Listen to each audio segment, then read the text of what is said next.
And also know about the ISIL, Islamic State in Levant, which can be said to be ISIS, Islamic State of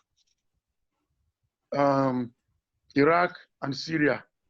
Now, some years ago, before they were dislodged from Iraq, they had about 300 oil wells, over 300 oil wells under their control. They were able to amass a lot of money. Now, with the formation of Al-Qaeda, Boko Haram in 2004 by Mohammed Abu Bakr,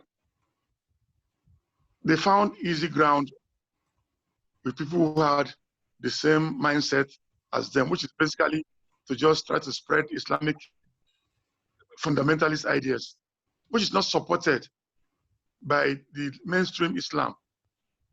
Not at all. So here we are now. Now to compound our situation as a nation, we have over 1,000 land routes into Nigeria, over 1,000 that are linked to states up north, including northwest, connected to Niger, Libya, Chad, Cameroon, and what have you. Over 1,000 footpaths that can be used to come into Nigeria. Now, before the death of Muammar Gaddafi, he used to control all those people. He was feeding them, he was arming them, accommodating them. I remember when Nigeria planned to join the UN to kill Gaddafi. There was a warning from his loyalists, his troops, that if it happened, West Africa will not be safe. They issued a warning. Fortunately, because, well, he's dead. And when Gaddafi was killed, they all spread across West Africa like a cancer. They are all over the place. They walk into the countries at will. They can walk in and walk out. Like I told you, almost all the states, all the local governments that are close to the border, Mubi North, Mubi South, Maiha, Jadaganye, Tongo, are all linked to the outside countries like Cameroon, like Chad, like Niger, and even to some extent Libya. So they just come in and out. Now, having that warning from Mike Pompeo, the United States Secretary of State, is no surprise to people who have been observing the trend of things, because truly our borders are porous due to no fault of the government, because, like I told you, footpaths over 1,000. I have the Amendment Act of Border Communities Development Agency here with me. I have the details here. There are over 1,000 footpaths into Nigeria. Now, if this would have the passion to commit atrocities, and they have the finances, nothing can stop them. So I think Mike Pompeo's warning is apt, and truly, the government is doing more than enough. I want the citizens to decide to help the government to fight this battle, because the government cannot do it alone. They can't be everywhere. Border communities along these routes should find a way of informing government so that they can find a way to checkmate the spread of this movement. And not surprisingly, they're moving to the southwest. In the southwest, that also has border with Niger and some extent Chad, the same footpaths are all over the place. Now, coupled to that, with America putting them under attack, they are losing a grip of the oil wells where they used to get their money from. So the gold mines in the northwest are a very low-hanging fruit for them. So they are flocking towards that area, and unfortunately, many Nigerians are inadvertently cooperating with them. So truly, it's something to be worried about, and I hope Nigerians will join. Stop blaming government. Government can only do that much. When an armed robber wants to attack you, a burglar or a thief, he doesn't announce when he's coming. It's like a surprise element. But if the owners of the houses, if the people that occupy these towns, local governments, can link up with the government to warn them, I believe something can be done. And I hope we'll do that. Okay, thank you very much. One question we observers ask is one, the Boko Haram militants in northeastern Nigeria, are they linked, are they Al-Qaeda affiliates, or are they ISIS affiliates, or are they an independent insurgent group? What do you think, sir? Independent or not, when they have common interests, I think their common interests will bring them together. Boko Haram incidentally has two factions now.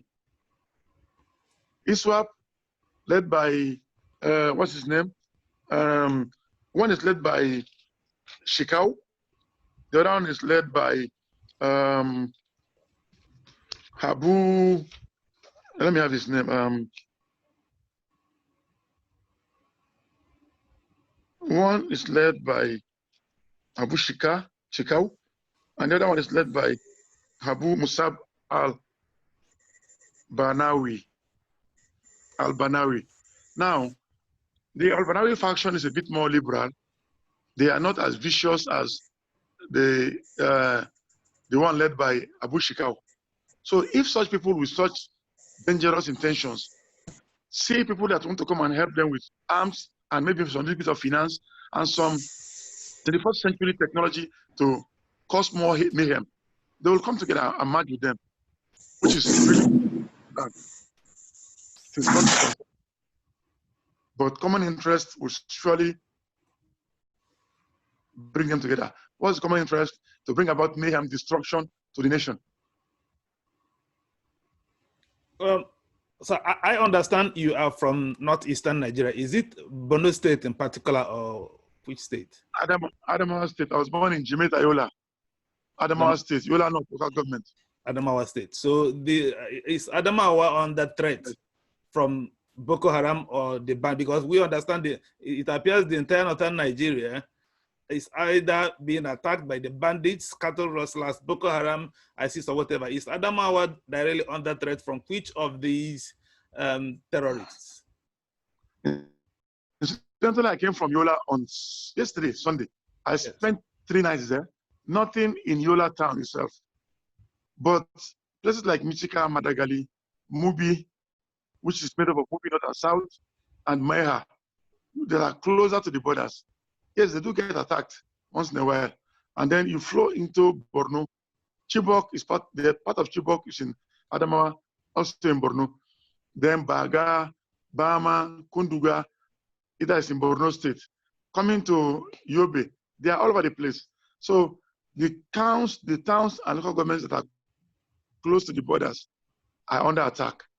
But in Yola town, where I was, and from Yola up, like Numan, like Demsa, like Lamurde, that are sort of hinterland compared to Mubi and Madagali, Michika, are not too threatened.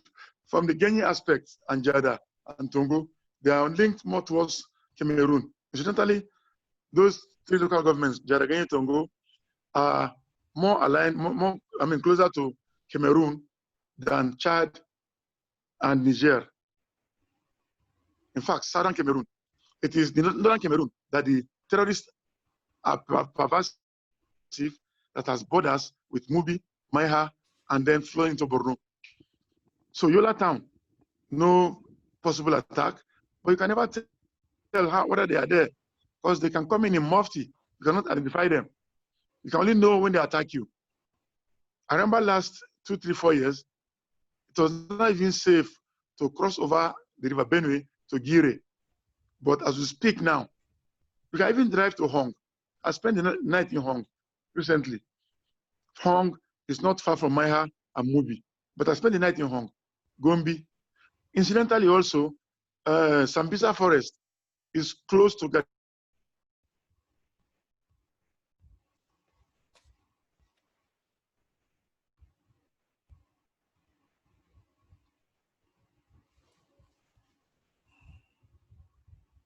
Kida. So, and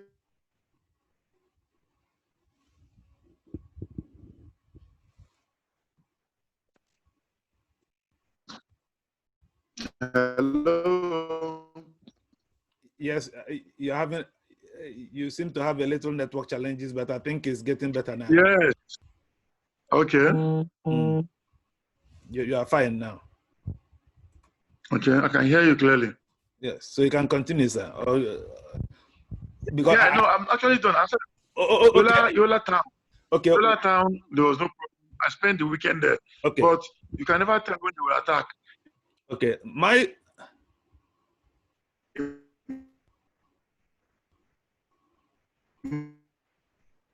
movie, north and south. Maiha. Hello, Dan.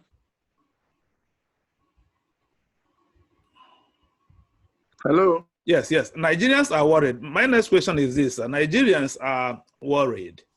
The northern Nigeria that we know used to be very peaceful. I grew up in northern Nigeria, for instance, and we used to know northern Nigeria as a place where security is taken for granted.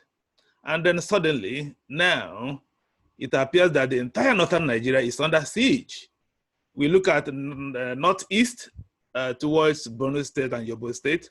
The Boko Haram and ISIS are very active. Serious kidnapping, killings, terrorist bombing. You come down to the North Central, you see all these conflicts about banditry again, or between either the Fulani herdsmen are fighting with other parts of the northern belt as well. Killings going there.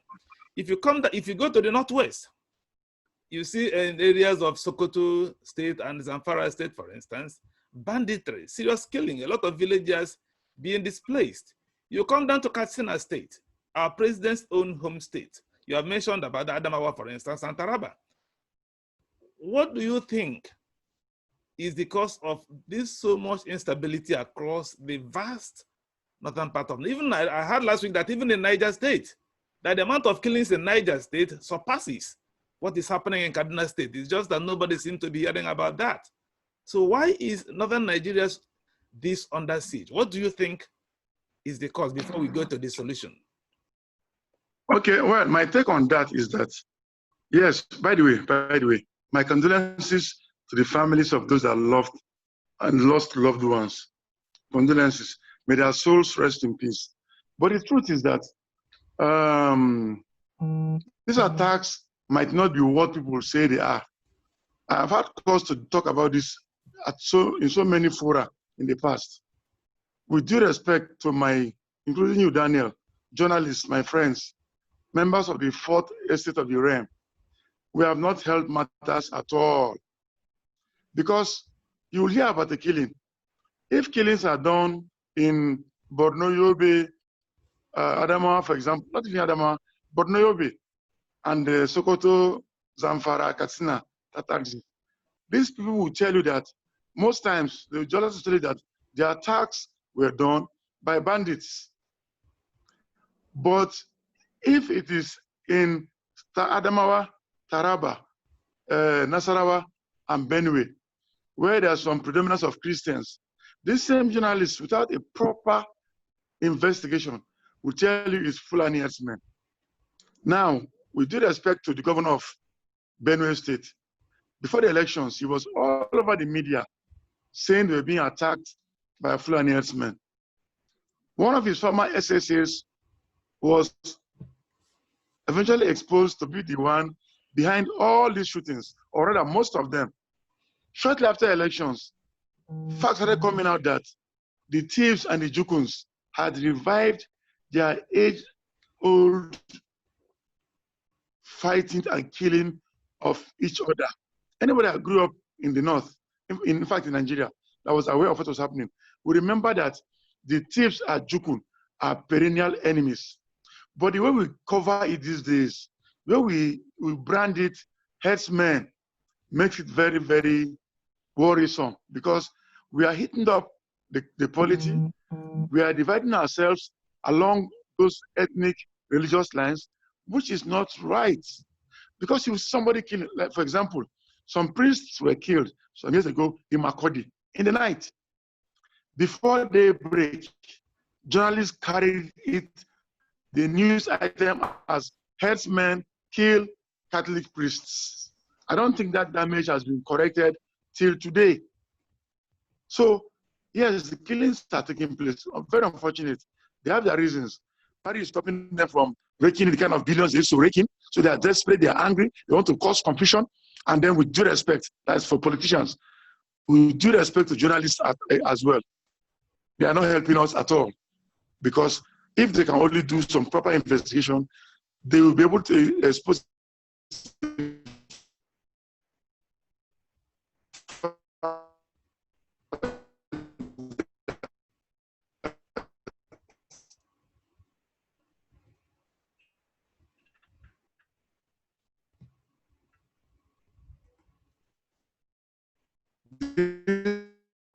killings are not herdsmen, investigate and give it the name that it is, them as herdsmen.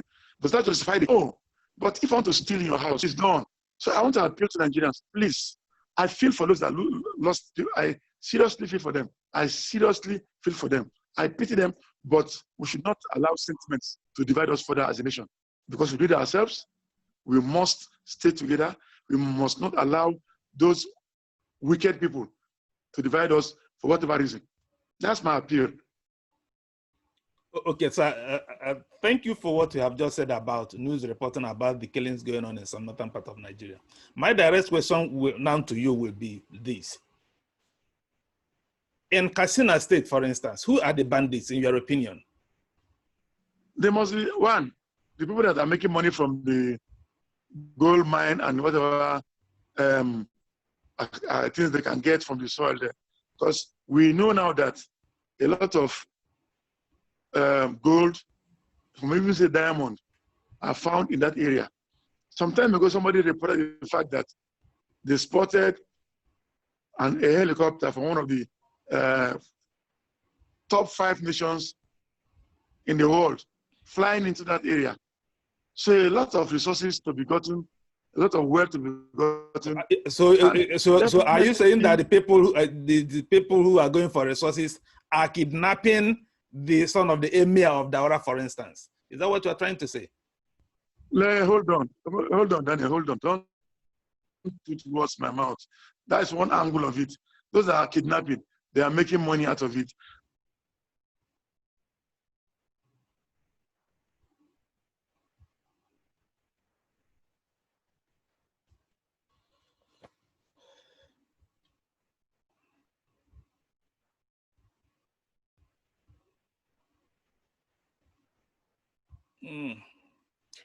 Network.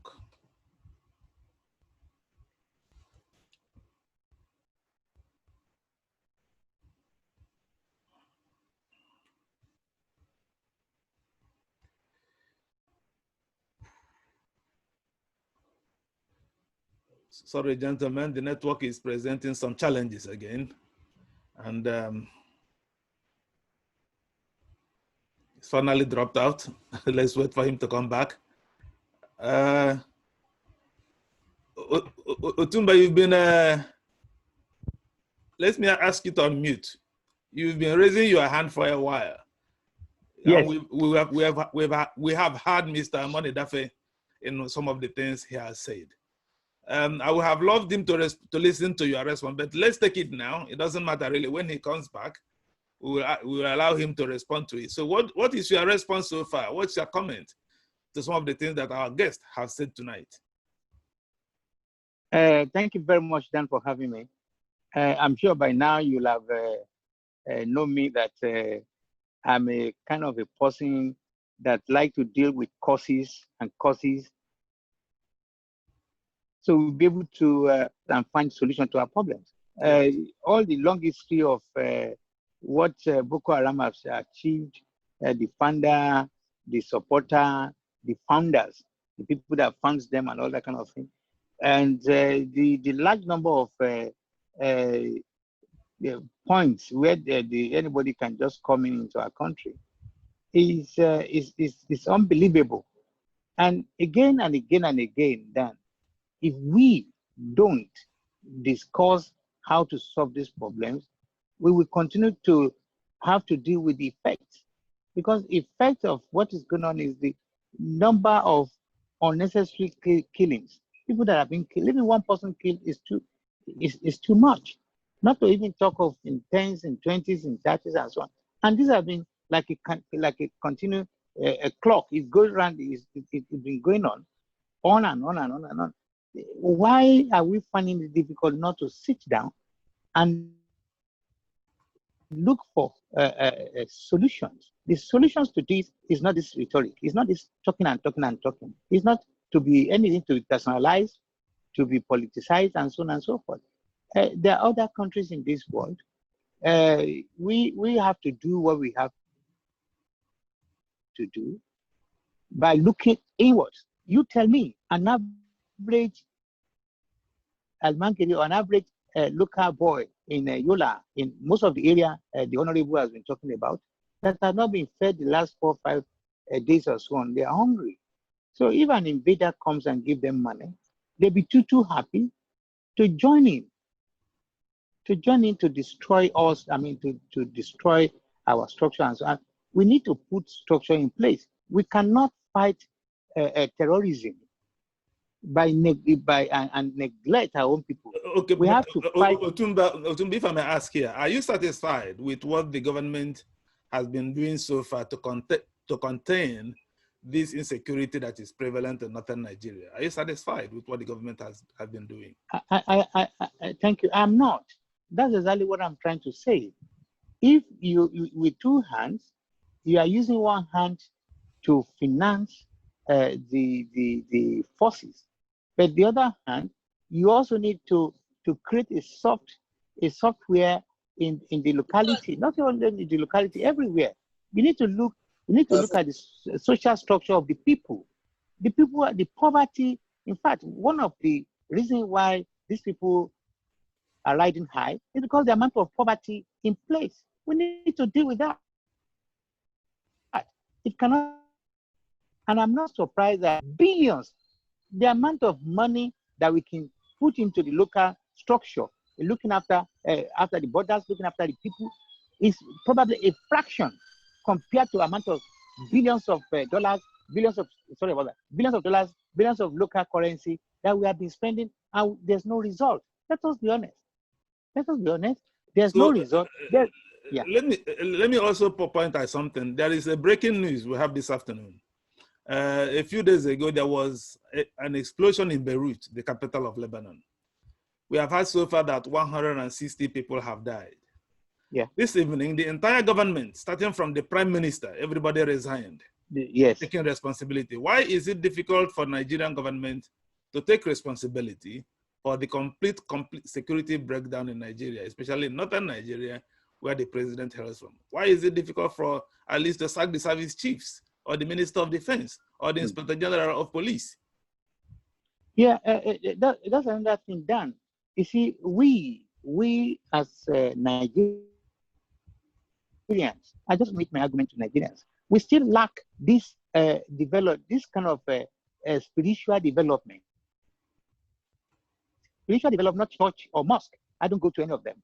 You understand me? But because we're not spiritually developed, that the country belongs to all of us, the agitations to have this and have that is most of the time goes only to individuals. We don't think this country need to be looked after by all of us.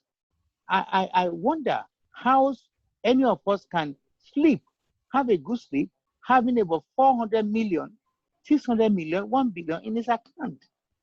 And the ordinary person in Gongola or in Imushin or somewhere in Osun State cannot even go home end of the month with 30,000 naira.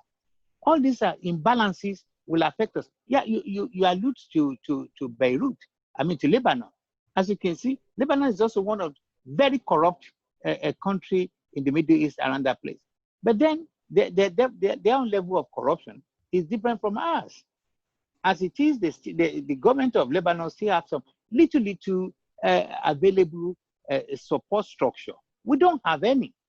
So how many? So you are linking the insecurity in the north to poverty or corruption. Which one? I would say about 98%, yes. Poverty or corruption? Yeah, both of them. Yeah, because again, I'm sorry if I make reference to this. Dan, I left Nigeria in 1970. I've been living in Europe for 50 years. I'm 73 plus. I'm a British citizen. If there were to be any war now, between anywhere now, I'm still willing to fight for Britain because they are the one that provides me basic things of life. All my number of years that I live in Nigeria before I left, the whole country cannot even give me 100 naira a month. So where people are neglected, they become very vulnerable. They become not only that, the process have bastardized most of our people. Like I said, in most of the area where the terrorists occupy or are trying to invade, you look at the structure of the place. Poverty is like at the highest level. Look at where they live. How can you provide basic to your people 20 with the amount of resources we have? These are the things we don't want to deal with. We are just talking about the effects. We'll continue talking about the effect. And I'm not surprised Pompeo, the foreign minister of America, can come up with the idea. He has all the time to use his telescope to see what is going on in Yola. He can see everything. And it won't take him too long to conclude and say, oh, with this kind of poverty here, this is terrible. And it's going to be easy for him to forecast possibilities, because the one area that's very difficult to deal with is poverty. And as long as we allow poverty to dominate, to overall our thinking in Nigeria, we're not going to make any progress. Thank you very much. Let's have our guest respond to what you have just said. I'm sure he may not have heard everything you said, but he heard the latter part. Mr. Moniedafe, please. You are welcome back to this program. Are you able now? Thank you. Yes. Are you able to respond? I don't know how far you heard what the Utumba said about the relationship between the insecurity in the north to corruption and poverty. Do you agree with him that this insecurity breakdown is related to poverty and corruption, which or both?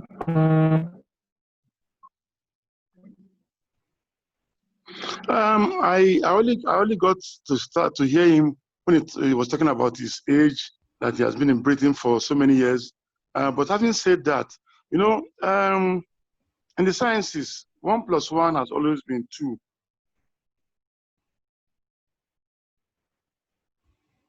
From eternity, it will remain 2 until such things. You cannot say this exists. Number 2, there is selfishness and wickedness. Number 3, there's this for the government. So people are just willing to say, okay, this was caused by this. There's no proof. Now, Daniel, if you and I are in the same room and finds me there, the investigative police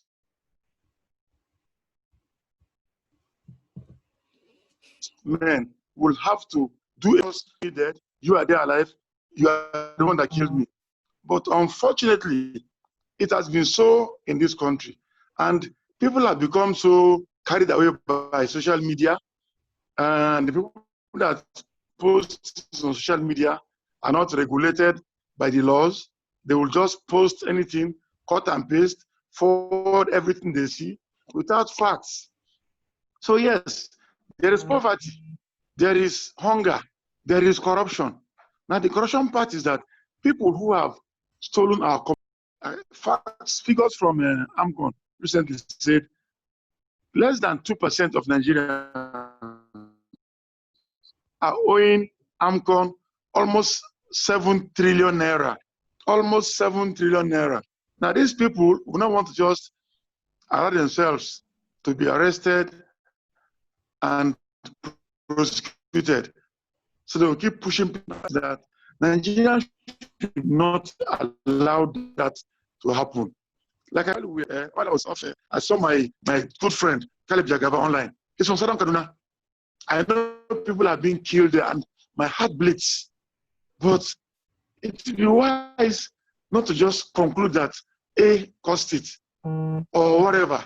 Now, on the side of government, what we say, because when somebody loses someone, he's definitely bound to be very emotional. Now, sir, the question I asked Otumba before you came in is the federal government doing enough to curtail this state of insecurity? Is the present government, because I remember one of the major reasons why President Goodluck Jonathan was booted out is the state of insecurity in the country. In fact, one of the articles I wrote a year before the election was that if the Chibok girls were not rescued, President Goodluck Jonathan should wave goodbye to re-election.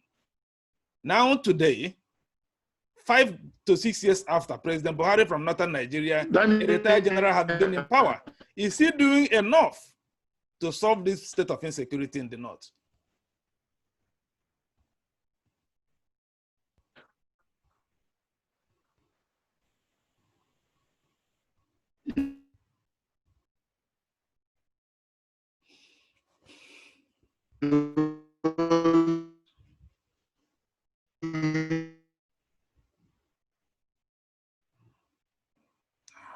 You are not being fair to me.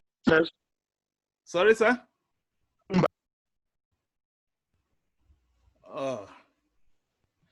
I think you are muted. Will it help if you, well, you can stop your video and then, because when you stop video, the audio may start working well. Can you unmute yourself?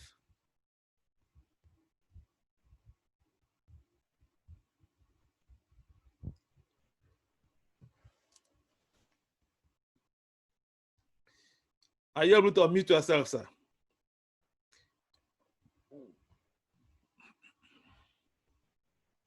No, today it's not working.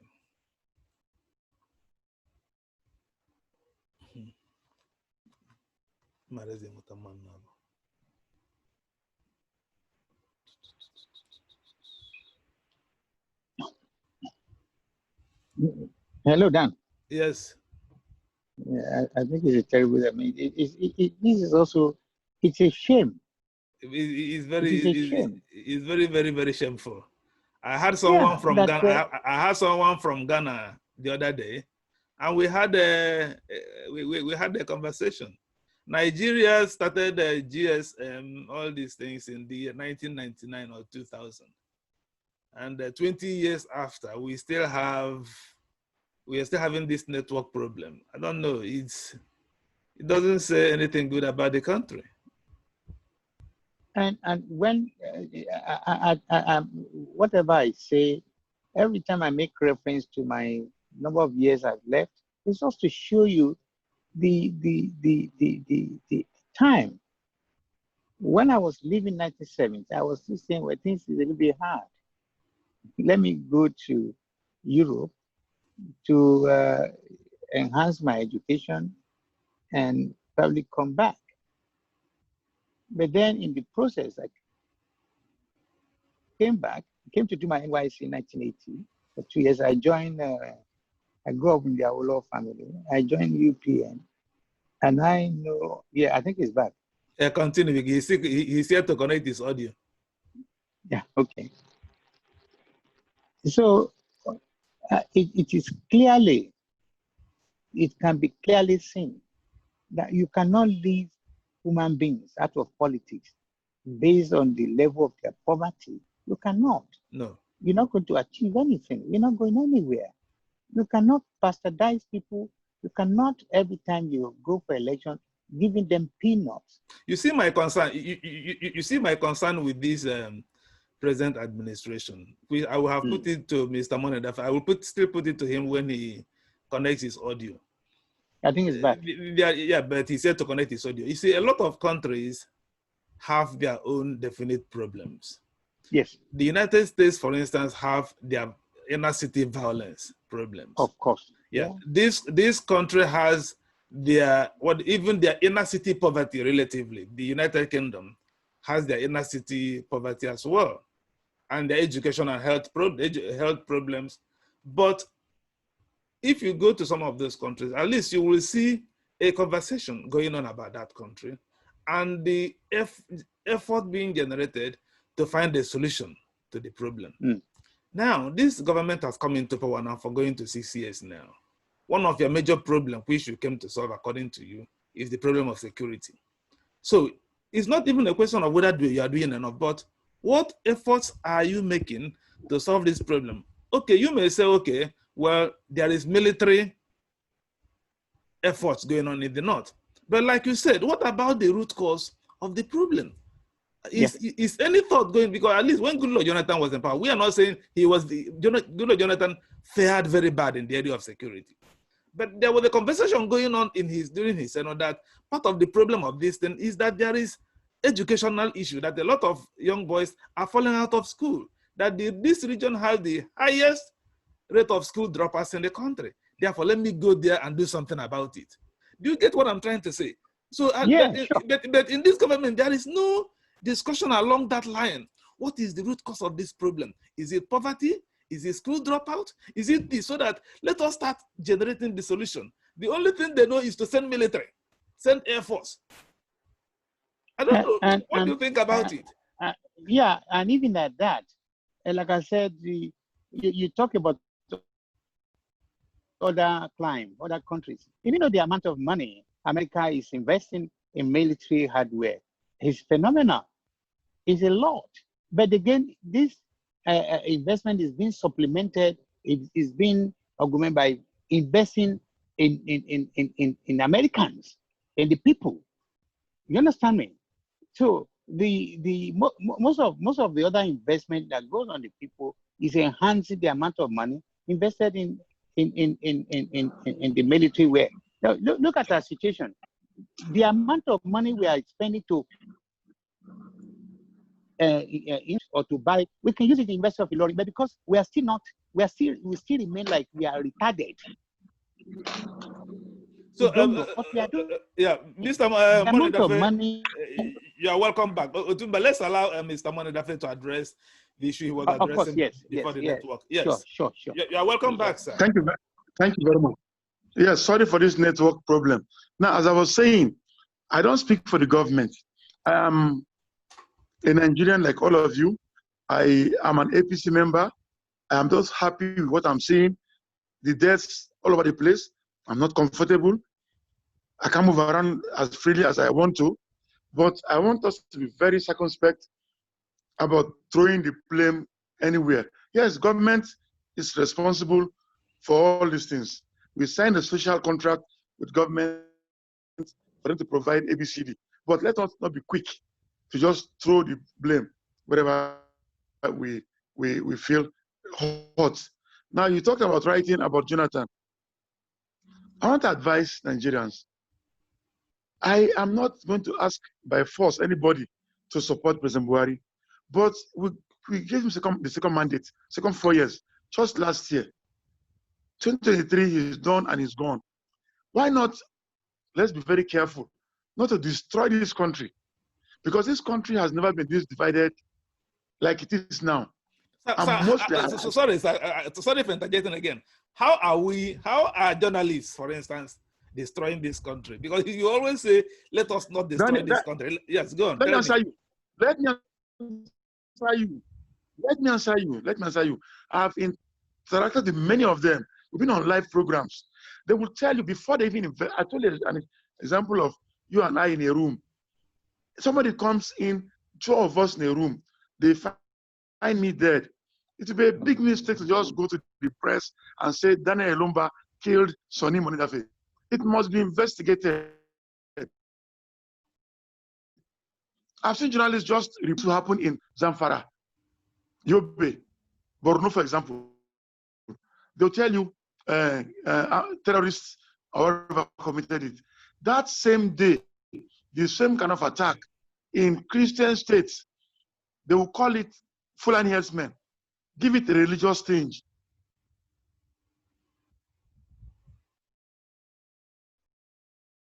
It has divided this country.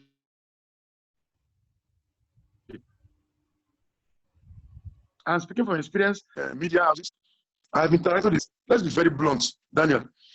Almost all the big media houses today, are owned by people whose names have been mentioned to be owing billions of naira to AMCON. Name the stations, be it TV or radio, have been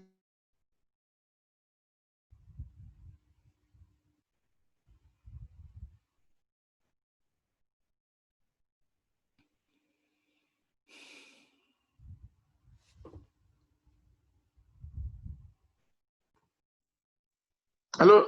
Yes, yeah, we are listening. Go ahead. Okay, yeah, go ahead. Can I continue? Ahead. Yes, go ahead. Okay, now, I tell you, most houses are owing billions of naira to the government, and they will not want to see this government succeed. I have been interacting with them. From the talk shows you can see, with due respect, AIT, name them. Radio stations, they are owing billions, and they will not want to see this government succeed. My advice to Nigerians is that, I'm sorry, you are losing people. Terribly sorry, if there's a word like that. But please, don't allow what Macanto did to the Roman citizens. Like, they come and say ABCD, and you just go up in arms. Please, let's be very careful not to get deceived by those people. I'm not comparing. Life is life. But people died in their thousands also in the past. Okay. Daniel, I don't think the media came out. So my question is now, you belong to the ruling party. To blame government. I went to many media houses. Okay. My question I lost people in. My question is, are you satisfied? In the hundreds. Are you satisfied with what the present government has been doing with regards to the issue of security in Nigeria? Are you satisfied with their efforts so far of government in the issue of security in the past? With regards to who? Sorry? Well,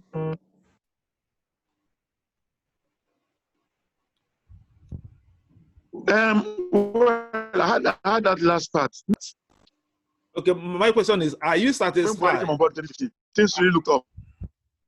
Are you satisfied with what the present administration has done in the past 5 years? I had you. Okay. Daniel Elombah, I had you. I used to be satisfied. Now, honestly, I'm getting worried. And my worry is obvious because lives are being lost on a daily basis. Now, I hope your next question will not be these chiefs. He is a former military man. He knows what to do. I am not going to.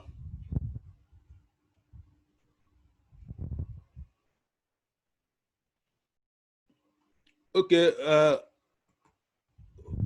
Otumba, back to you.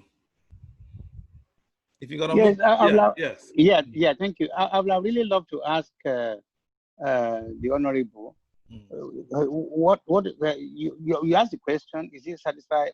Now, you confirm that he's not. But then again, I would love to ask him, what does he think that? What are the causes? Because when you say that such amount of money is being stolen every day, and people are getting away with all this kind of mind-troubling stealing, laundering, and so on and so forth. What are the? Isn't it a country where there's no rule of law that all that kind of possible? What are we doing to put rule of law? Well, yes, there's corruption also in the UK, in America, everywhere, but they're under the table where they don't affect the day-to-day living and welfare of their people. Everything is taken away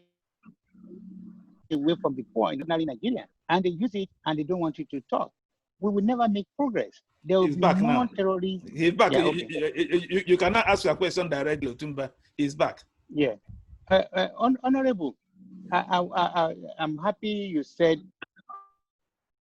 that you're also happy with the present thing, the way things are in Nigeria. The question again is, are we dealing with the cause and causes of all these problems? For example, putting people like you putting extra time in putting in place rule of law, that this kind of thing can be checked, because people get away with more than Nigeria.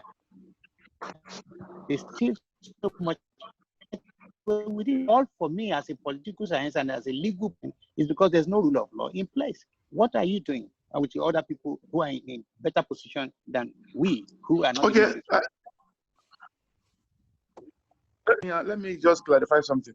Now, I don't know who Daniel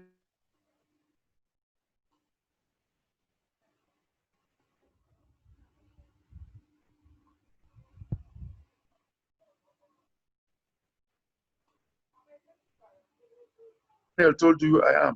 I came to Africa, the corruption, whatever, is under the table. With due respect to what we have seen of the United States in the last 3 years that Donald Trump came on board, the corruption is open. It's obvious everywhere. Because under the leading the country in the world, the leader of the free world, we have over 4 million cases of COVID-19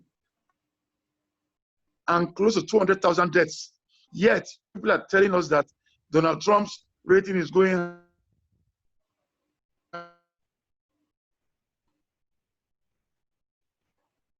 high. Is that not corruption? I mean, the state of corruption, Republican Party are the campaign to right now to the Democratic Party. So it is everywhere. Now, people also tell me that CNN is anti-Trump. They're exposing everything he's doing. But at least, whatever they say about Trump, we see them happening. So I'm not happy with what's happening. But I want to see the media that tries to be a little bit objective. I was telling before the line went off that everybody from going to the program, you go there, if you're in opposition, they will attack you more than they won't even question the people from PDP then. So if we have done such a thing, now,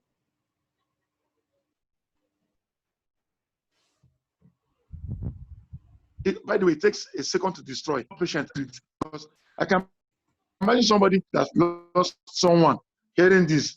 But what is the solution? Bring the collapse. Because we are over 200 million, we are very aggressive, we are very mobile, we are very knowledgeable in meetings.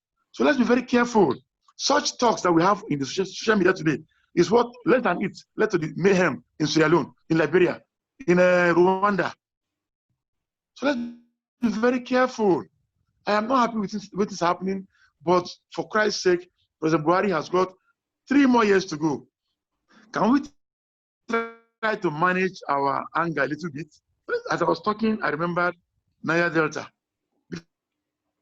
Before now, we had people from Niger Delta who want to burn this country.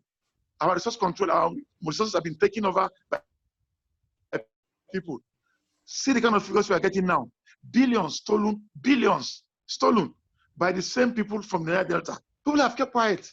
Now, if the country had burnt when they were talking, see the facts coming out now. So I beg you people, let's be more careful, more circumspect in these things we are doing.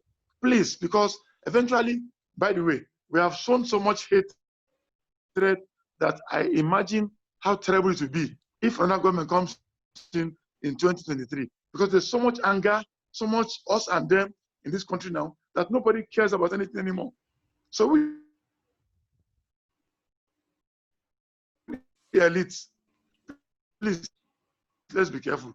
And Otumba, once more, I'm somewhere, I'm not in the villa. I don't speak for them. The president has Garba Shehu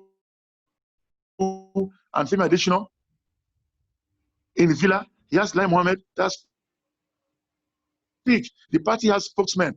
If by God's grace, my ambition to become national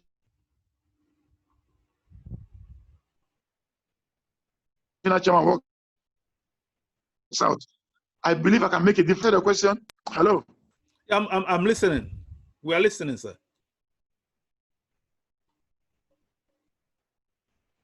Mr. Moniedafe, we are listening. Hello. Yeah, I Yes, we think are I've answered listening. the Okay. Okay, let's have a question. okay. We have another guest raising up his hand. We have yes, Oboniko Hebu, please. If you are able to unmute yourself and ask your question, you can also start your video if you so decide. So we can. Yeah, my background is not so All right. bright, so You I can don't ask know. your question. Okay, my question is this: I congratulate our guest today, at least for his ambition, and we can see what he's actually going to do as the next national chairman of the All Progressive Congress. But my question is this: the government now has done a lot in trying to, rehabilitate the repented Boko Haram members. And my first question is, does he believe that that level of attention that is not being, given to the victims of the Boko Haram activities, like people who are in the IDP camps, does he believe that government is getting it right by focusing more on the repented Boko Haram members, considering what Senator Ndume said a few days ago? That's my first question. My second question is this. You, Barrister Elombah, you mentioned it as well. The Goodluck Jonathan government was believed to be doing a lot, trying to build schools, take the Amajiris back to school as part of the solution to this insecurity in the north. Does he believe that this present government has continued with that policy of trying to get, while fighting the Boko Haram in the battlefield, but ensuring that education is provided by the government to the Amajiris and all that? That's my second question. My third question, if I could add that, and that's the final question. He said the government is doing enough.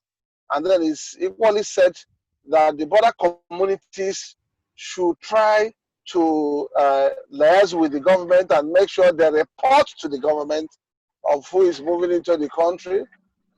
Does he believe that that is the best approach? Is he not conceding that the government does not have enough intelligence, enough security to man our borders, and now the responsibility is being shifted to the potential victims to do the work they have elected people to do? Thank you very much. Thank you very much. Our guest tonight, thank you, you are back. There are three issues. I don't know. There are three issues he raised, so I don't know. Yes. The issue of this. What do you say about the? I had the last one about manning the borders. Okay, he also talked about the rehabilitation of repentant Boko Haram terrorists. Do you think it is a good approach, and is the level of attention being paid to the repentant Boko Haram terrorists? Is the same attention being paid to the victims of Boko Haram bombing in the IDP camps? And the third question, he talked about the Goodluck Jonathan government trying to out of solution education. Is this government doing enough educationally to make sure that those people who are being recruited into Boko Haram militants, whether efforts is being made to make sure they go to school, to take them back to school, the policy that was started by the previous administration? Three questions. Thank you. Okay, quickly, the last and the first question, he is contradicting himself. He said the government is rehabilitating terrorists, which is not right, because the IDPs are left in the doldrums. In his last question he told me now, he talked about putting the same people in schools. That's a contradiction. Anyway, this morning I heard General Enenche talking about the international policy on war situations. If you are at war with somebody, let me just quote him. as much as I can. When you have people that have been fighting you, part of the international protocols is to try to rehabilitate them. If they repent, they are willing to be rehabilitated. There's nothing wrong in doing that. Incidentally, his two questions. He accused this government of rehabilitating. He's not asking also, why are they not putting them in schools? So I think the government knows what to do. No, like I said earlier, I am not in government. You didn't get my question. Okay, No, maybe Elombah didn't tell me right. Okay, let's allow him to, now that you are here, let me allow him to use his own mouth to blow his fire by asking the three questions. Okay, my first question is the attention being given to the repented Boko Haram members. Do you think that is proportionate with the attention that is being given to their victims who are in the IDP camps?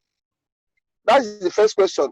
On the education, I said, do you believe that the policy of the Jonathan administration to take the Ahmadis back to school, while at the same time fighting the Boko Haram, but ensuring that schools are built for the Ahmadis to solve the future problems of people not being educated, people not being enlightened, and people not being employed, because education is the major key.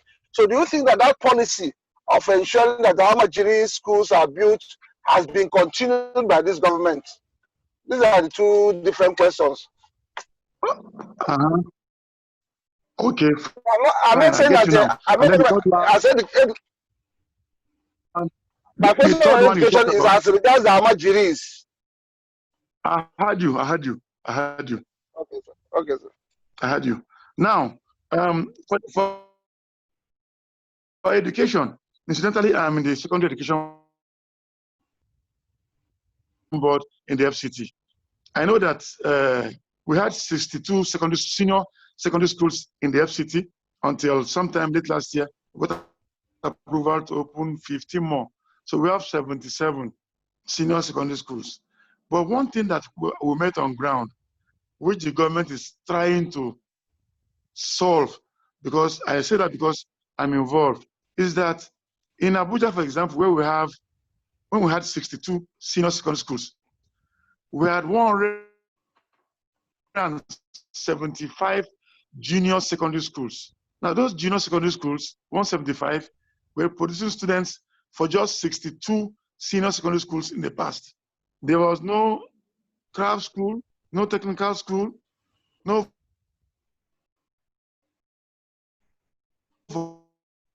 vocational centers for this, and that's one angle.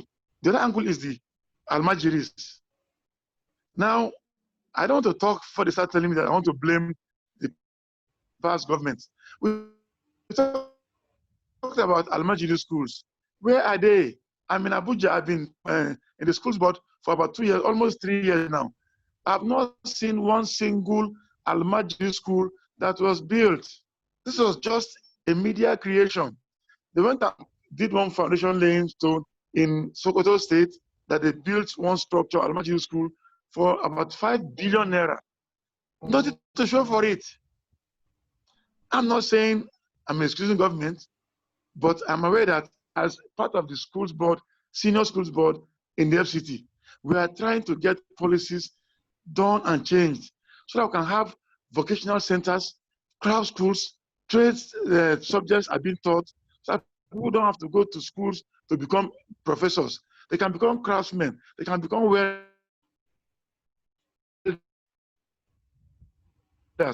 And these things stays there, they pass with. Now, before I forget the other question about the borders, I told in my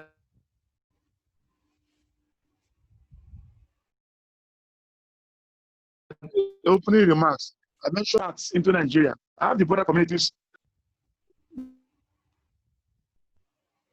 2003, Amendment Act 2006 for Border Communities Development Agency. There are over 1,000 footpaths. Adamawa, we have Fufore, we have Ganye, we have Jada, we have Madagali, we have Maiha, we have Michika. Even these ones are more than 1,000. Mobi North, Mobi South, Tongo. This is just Adamawa State. About 1, 2, 3, 4, 5, 6, 7, 8, 9,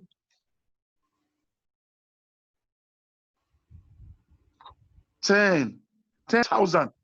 I have not gone to Yobe. I have not gone to Borno. This is just bordering the north. I've not gone to Zamfara. Sokoto, up there. Come on, footpaths. That's why I said earlier that all Nigerians must be involved in trying to solve the situation. Now, the infiltration, people come with different motives. Those are coming to rustle cattle. Those are come to just create mayhem. Those are coming and they are willing to be bought over by the people who want to destabilize government. Those are coming into mine and not pay any duties or whatever. They're all over the place. Now, the good thing about this government, not because I'm involved, is that the government is speaking.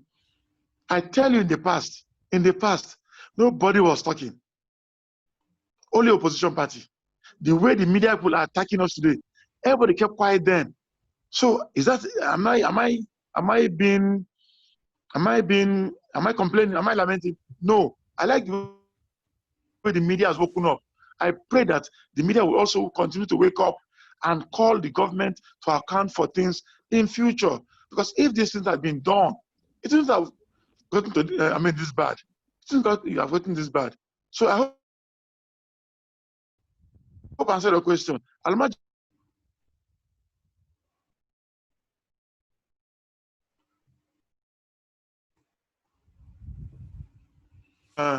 Borders cannot be manned as you think. Now the border between Nigeria and Benin Republic, when President Buhari closed it, the media was at the forefront, whipping up sentiments. Open the border, open the border, open the border. If the borders had been opened when closed, we started farming rice internally. Started farming vegetables and other crops internally. It has helped us today. So let's just give government time to work. And then when the time comes, somebody else comes in, we hold it to account. We know, for example, now that President Buhari is one person that the politicians. He came in and said, no new projects. Go and complete the project you started. And you met up now, which is why the train to Kaduna is on today. Unlike in Rivers State, where Wike said you will not add what Amechi had done about the rail system in Rivers State. Buhari was different. A bit like Jonathan Express Road in Abuja. Bala Mohammed just commissioned some few kilometers behind Central Bank. Today, it's concluding it. Julius Berger and other companies were completely broke. They left sites. When Fashola took over, he invited all his companies and told them what's their problem. They told him he paid each of them, I think, about ₦1 billion each, and told them mobilize to start and to site and commence work. Things are happening. Ajakuta is producing steel now. Itakpe to Alaja. The rail is working. Things are happening. So let's be patient. We thank you very much. We thank you very much. For the answers you have given. We will very soon come to the end of our programs. We will allow the two hands still up to briefly speak for 30 seconds, and then we allow you to make your final conclusion. We have, first of all, Otumba. Please, what is your final 30 seconds, please? Yeah, thank you very much, Dan. I just want to say to the Honorable that why people like you with good intention, good mind are struggling to show the effects or the working effects of this government or any government is because there are still certain structure that have been destroyed. And if you want to build a house, you need to put structure in place. One of the most important structure is rule of law. If there's a rule of law, that will limit the amount of people who want to destroy the efforts government is making. We live also in a different country here. Yes, you said there are also corruption in America. The corruption in America hardly affects the ordinary people. Thank you. Okay. And my last question would be, in giving us your rule of law and American corruption. Okay. Yeah, Mr. Moniedafe, please. My final question will be, when you are running up, can you tell us what do you think would be the solution to all this insecurity problem, insecurity crisis in Nigeria? Thank you. I didn't get your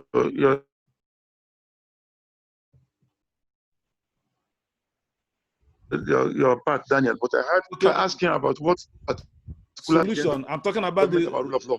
Number solution. One, I know. Solution. Yes, I know. He will mention El-Zakzaki. Now, one of the bail conditions for El-Zakzaki was that they had destroyed his house in Zaria because it was, I was told, illegally acquired. So the government revoked the land allocation and destroyed the houses. Now, one of the bail conditions was that you had to locate him somewhere that the government will build a house for him. Now, let me ask Kutumba, if you are told that the government is going to give the land close to your house to El-Zakzaki, will you agree?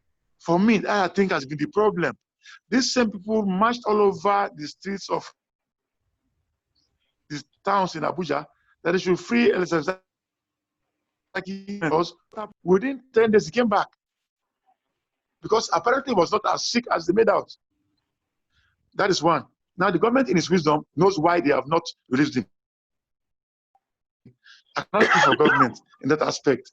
But I know that every other way, in terms of what they have tried to manage it. Nazuki eventually has been released. There was a problem about releasing him. I'm not a lawyer. I'm not in government. I'm not in security forces.